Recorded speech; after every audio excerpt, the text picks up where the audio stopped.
I have always believed in miracles. It was an unexpected victory credited to the quiet Australians. I said that I was going to burn for you, and I am. Months later, it was Australia that was burning.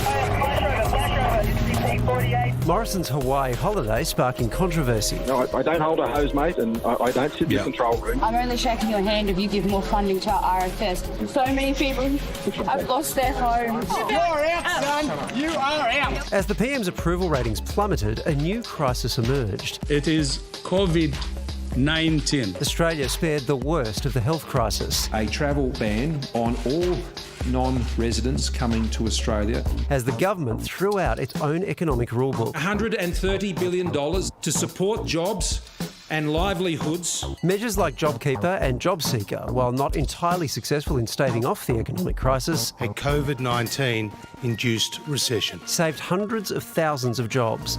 The government riding high until... It was dismissed, it was played down, and it was made to feel like it was my problem. Jenny and I spoke last night.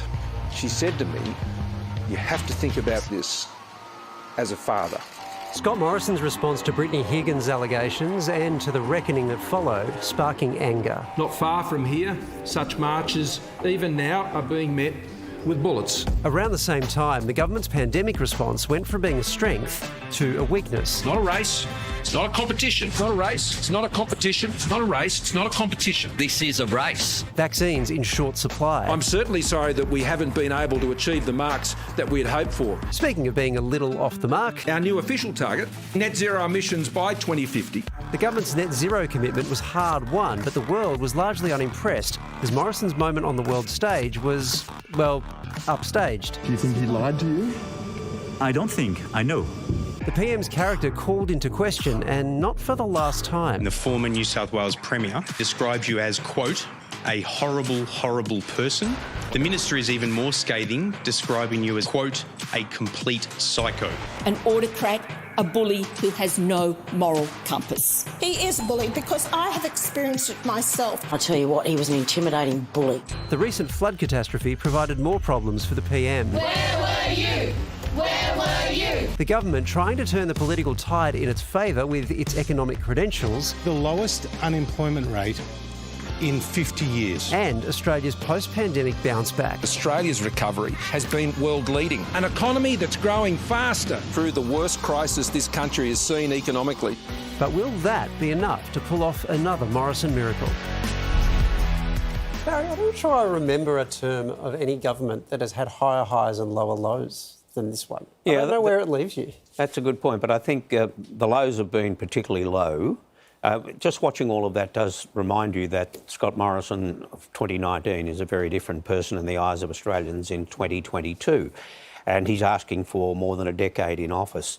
So clearly, for the party, yeah. Yeah, for the party. So clearly he was popular back then. He's not as popular anymore. So he's not going to be as persuasive. He's not going to be as convincing.